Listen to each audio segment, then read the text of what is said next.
தேவனாகிய தந்தை, திருத்துவ தேவனாகிய கர்த்தர் இந்த மணவாட்டியானவளை மூவரு ஒன்றானவராய் சேர்ந்து எக்கால துணி மூலமாய் அழைக்கிறார் என்றால், இப்பொழுது அழைக்கப்பட்டவராய் ஆராதிக்கிறோம் என்றால், தேவனுடைய ஆவிக்குரிய மண்டலத்தில் உள்ள நீதிமான், சத்தியவான், பரிசுத்தவான்களை அழைத்துக் கொண்டிருக்கிறார். மணவாட்டியாக ஆயத்தப்படுங்கள் என்றால் 19வது வசனம் வாசிக்கிறோம். தாம் திரித்துவ தேவன் தாம் கிறிஸ்துவை மரித்தோர் என்று எழுப்பி, மரித்தோர் எப்படி எழுப்பினார்? ரோமர் 6:4 வாசிக்கிறோம். தேவன் தமது வல்லமையினாலே கிறிஸ்துவை மரித்தோர் என்று எழுப்பினார். வாசிங்க. Romans chapter 6 verse 4. The Lord raised Jesus Christ. மேலும் பிதாவின் மகிமையினாலே கிறிஸ்து மரித்தோரிலிருந்து பிதாவுடைய மகிமையினாலே கிறிஸ்துவை பிதா எழுப்பினார். தாம் கிறிஸ்துவை மகிமையினாலே மரித்தோர் என்று எழுப்பி, அவரிடத்தில் கிறிஸ்துவிடத்தில் நடப்பித்த தன் பலத்த சத்துவத்தின் வல்லமையின்படியே உயிர்த்து எழுப்பப்பட்ட இயேசுவானவர் 40வது நாளில் மகிமையின் மறுரூபம் அடைந்து வானத்தின்படியாய் பரத்திற்கு எடுத்துக்கொள்ளப்பட்டார். அவரை அழைத்து செல்ல தூதர் எல்லாரும் வந்தார்கள். கலிலேயரே, நீங்கள் யாரை பார்க்கிறீர்கள்? உங்கள் கண்களுக்கான எடுத்துக்கொள்ளப்பட்ட இயேசுவானவர் மறுபடியும் உங்கள் கண்களுக்கான வரப்போகிறார்.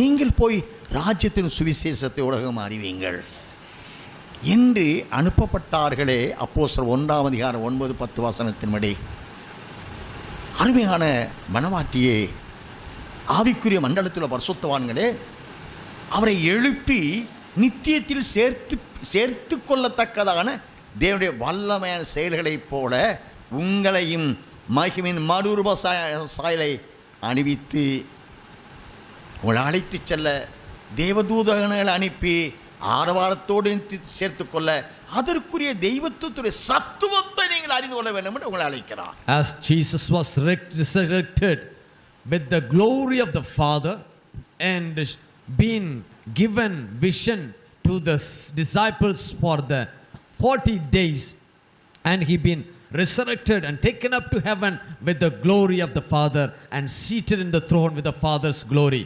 The same way the bride, the group of saints also been called to the glory of God, and we will also be filled with the glory of God and resurrected with the glory of God, and we will also receive the glory of the Lord himself, and we will be made to sit in the right hand of the Lamb of God. தமது மகிமையினாலே எழுப்பப்பட்ட இயேசுவை தமது பலத்த சத்துவத்தினாலாகிய வல்லமையினாலே என்றால் தமது மகிமையின் மறுரூபத்தினாலே அவரை எடுத்துக்கொள்ளப்பட்டார்.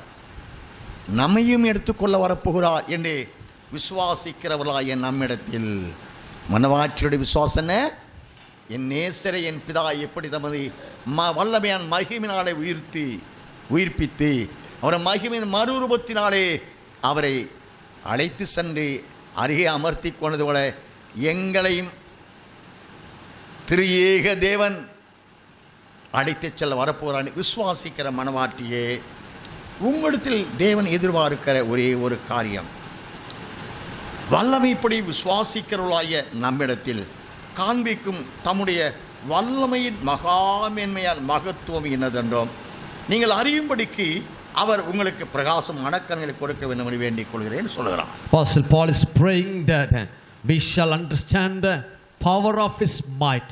Through the glory of the Father, Jesus was resurrected. Through the power of his might, he had been made and resurrected and taken up to heavens. The same way, the bride has to believe. Through the power of his might, as Jesus was resurrected, the Lord will help us also to be resurrected from this mortal body and will make us to sit in the heavenlies. Such a faith we should also have, and so that we can receive the same glory Jesus received, we also will be received.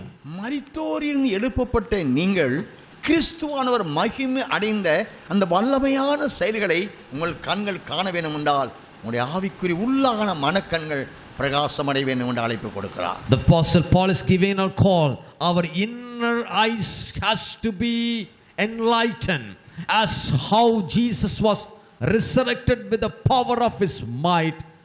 We, the group of saints, the glorious bride, also will be resurrected with the power of his might. மனவாட்டியான பரிசுத்தவான்களே, ஆவிக்குரிய மண்டலம் எங்கிருக்கிற நீதிமான்களே, நீங்கள் உங்கள் நேசரின் மகிமையை காண வேண்டும் என்றால், உங்கள் நேசர் மறுமடைந்து எடுத்துக்கொள்ளப்பட்ட அனுபவத்திற்குள்ளாக நீங்கள் பங்கு பெற வேண்டும் என்றால், அதை உங்களுடைய கண்கள் இந்த ரட்சிக்கப்பட்ட வாழ்க்கையிலே மனவாட்டி சபையாய் ஆயத்தமாகிற காலத்திலே உங்கள் கண்கள் காண ஆவிக்குரிய கண்கள் திறக்கப்பட வேண்டும். Our spiritual eyes has to be, the eyes of our understanding has to be enlightened, as how Jesus was resurrected with the power of his might. We also have to become, we also will be resurrected with the power of his might. For that, our eyes of understanding has to be enlightened.